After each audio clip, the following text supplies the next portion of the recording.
Okay, so greetings. Me and my group is here to talk about media and entertainment industry, how the industry works, and what competitors exist in this industry, ranging from print media, radio, theater, television, and OTT. We will see how these industries have managed their services in the ages to come. We are taking market-leading companies within the industry and giving a brief about them within the parameters given to us. So, starting with print media, let's hear it from this. So my industry is print and media, and the most popular name that crops up is Forbes when we hear about print and media. So Forbes is an American business magazine owned and integrated by Whale Media Investments and Forbes family. It is published 8 times a year, and it features original articles on finance, industry investing, and marketing topics. And its customer base is huge, and it's internationally known. So its main competitors include the New York Magazine, New York Times, The Economist, and Kiplinger. And its core benefits: it is one of the most popular bi-weekly magazine in the US as well as the rest of the world. It is known internationally, and it caters to all kinds of specific people and regions all around the world.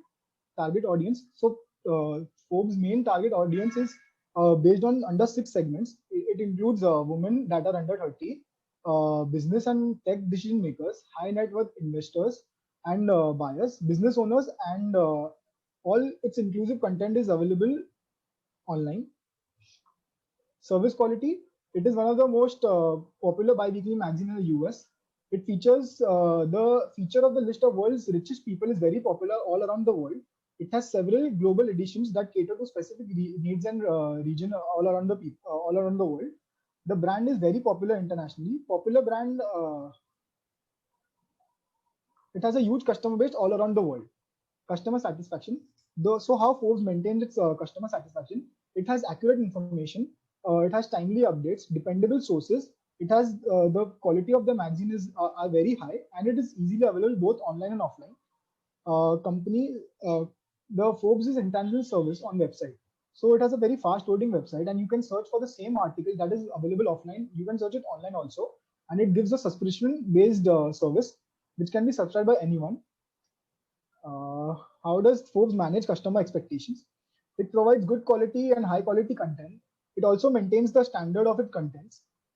It knows what its customer wants and delivers that information according to the correct target audience that it has targeted.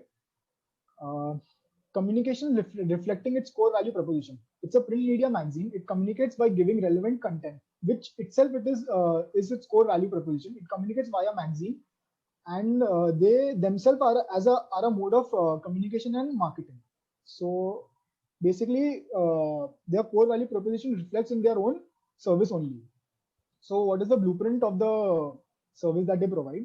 So the main blueprint is it's a subscription based service. People and its customer base can choose to subscribe to its service both online and offline. Magazine can physical magazines can be delivered at home at a doorstep, and people can also subscribe it online, so they can access it wherever they want to. It is also, since some few loose books are also available in the stores, and it's service kit. So it's a magazine. It can be read and accessed anywhere online and offline. That's it. So we now move on to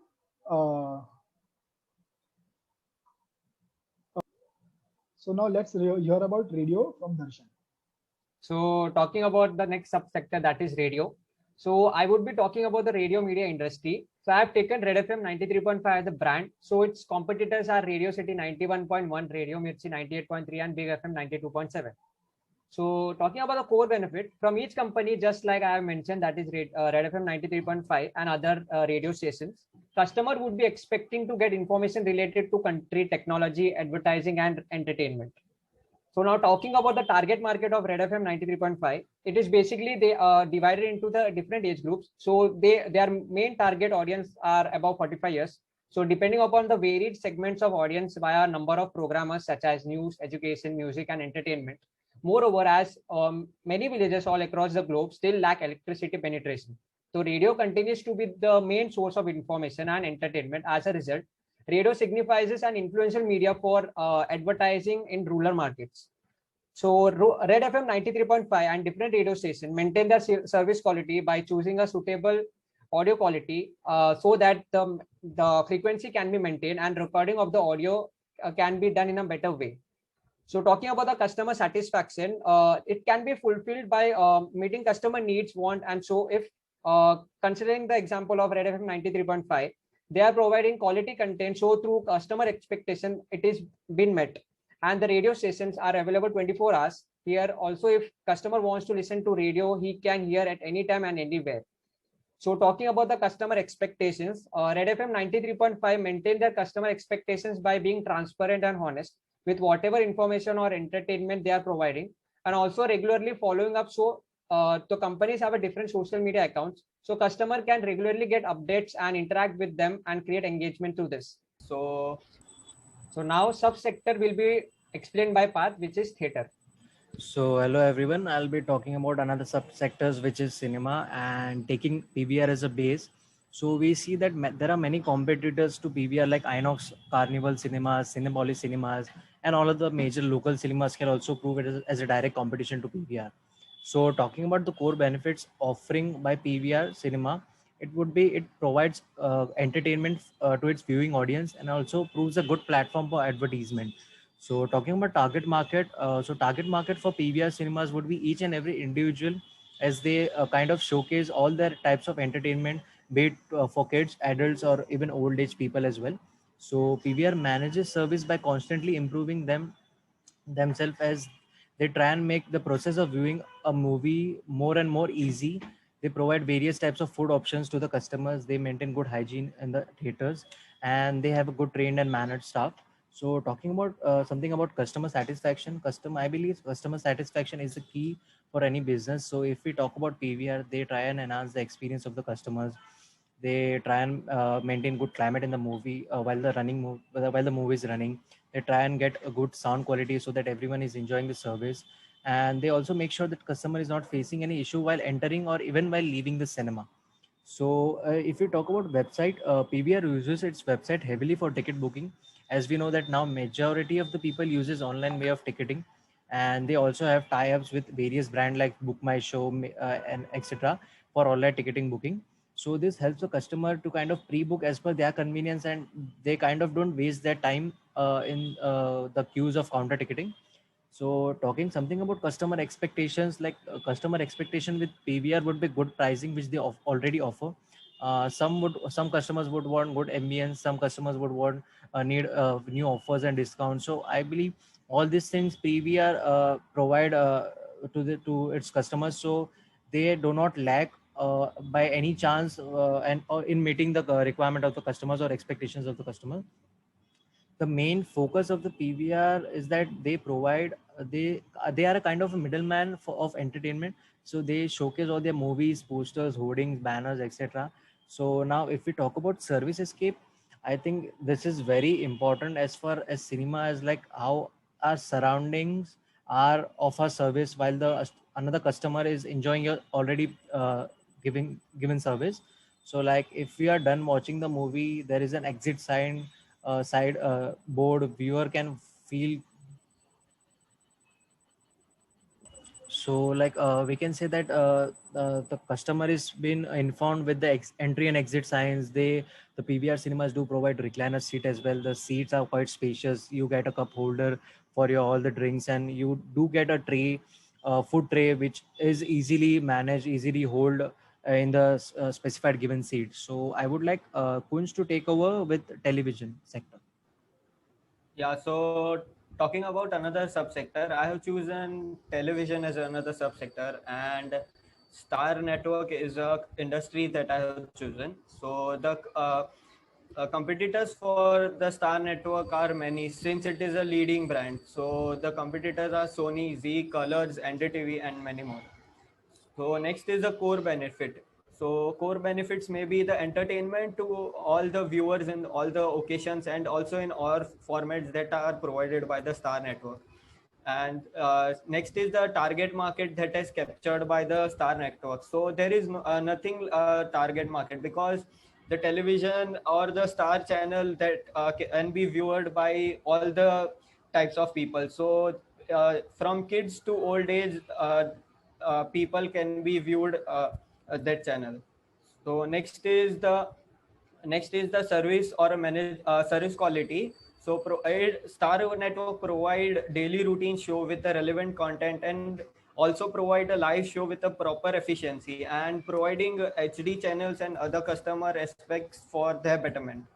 So next is the customer satisfaction. So minimizing the ads and giving more content in the show is the main motto of the Star Network. Next is the intangible services. Yeah, so talking about the intangible services of the Star Network, so it provides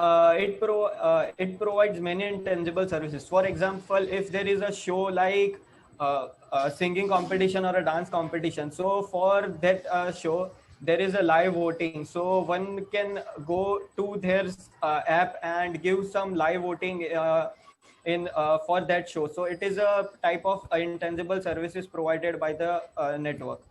Next is the core value proposition. So Star Value strives to achieve the total customer satisfaction.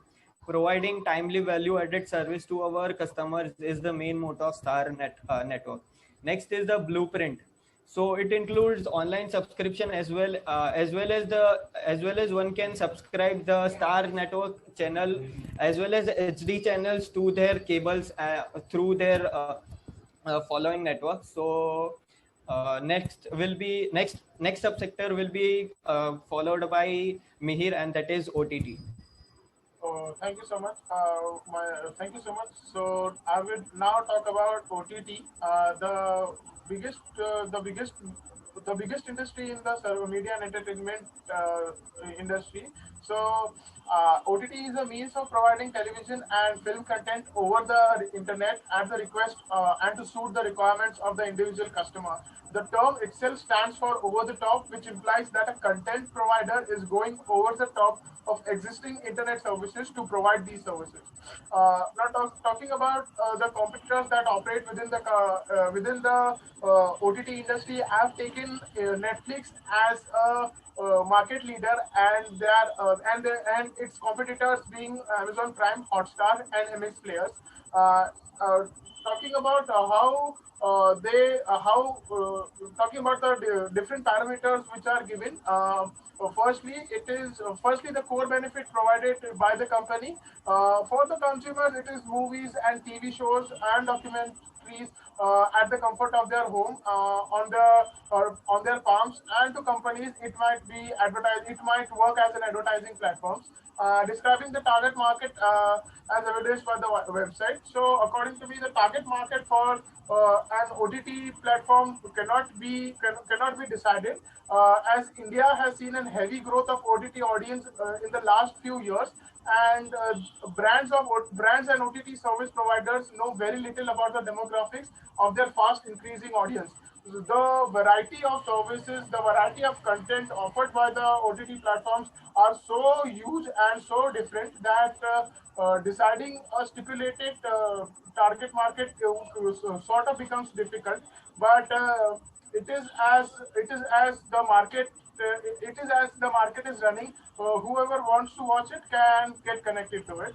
Identifying how the core previously defined might differ between the market segments. Now, depending upon the tastes and preference of the target market and what is popular among other folks. For example, we can see that on OTT applications there are different sections for kids. So there are different sections for kids where kid-centric movies or kid-centric TV shows are shown. So that is how they manage service between the different market segments. Describing how each company might manage service quality. Service quality might range from the content to the subscription flexibilities, payment flexibilities, etc. Ascertaining if how each of these respective companies manage customer satisfaction. Now, Netflix manages customer satisfaction largely by customer engagement and hours watched.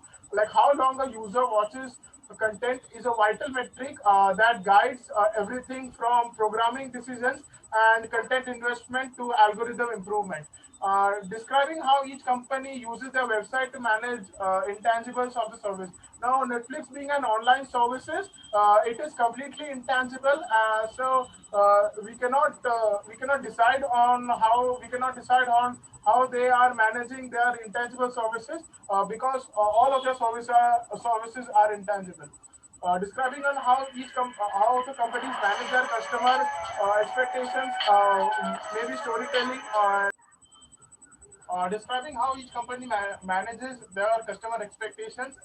According to me, it's maybe the storyline, or what kind of content that the customer wants, what kind of stories that the customer wants, which are running on other platforms, which are running parallelly on other platforms. It can maybe be the sort of genre that they want, or a different TV show that is available outside India, but it isn't available here on the television, so people can watch it through OTT platforms.